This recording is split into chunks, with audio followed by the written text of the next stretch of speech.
As Hurricane Irma approached, made landfall, and traveled over Florida, one of its most damaging effects was its storm surge, or the piling up of water in front of a storm, and its subsequent flooding of coastal towns.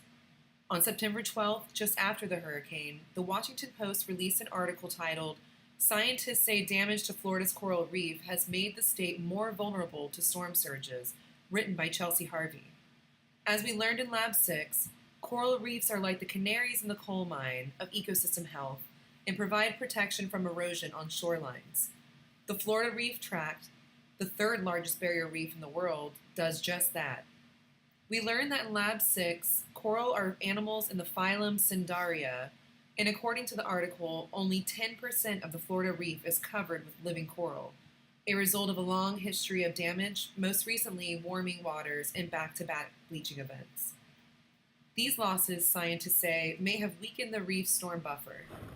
The article quotes USGS scientist Kurt Storlazzi, "If you reduce coral health, if you go from that really rough coral reef with lots of live coral to a degraded coral reef with a relatively smooth surface, you've increased run-up and flooding," a sentiment that echoes the canary in the coal mine idea. The Washington Post article goes on to quote Michael Beck of the Nature Conservancy that the main effect of coral reefs on flood reduction, period, is because of wave breaking.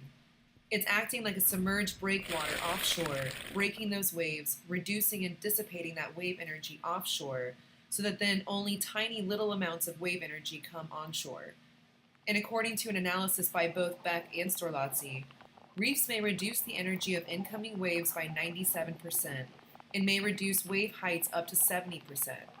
A storm surge temporarily raises the sea level, so coral reefs wouldn't dissipate wave energy this greatly, but they can reduce it substantially. We learned in Lab 6 that coral are living animals that grow upward on the skeletal remains of older coral.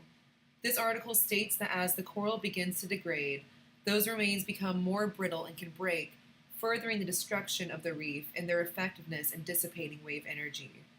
To once more hark back to Lab 6, the coral reefs are like the canary in the coal mine, and the article closes with a quote from Michael Beck. "I think it's incredibly important to recognize that these coral reefs are our first line of defense, and when we degrade them, we put ourselves at a much greater risk."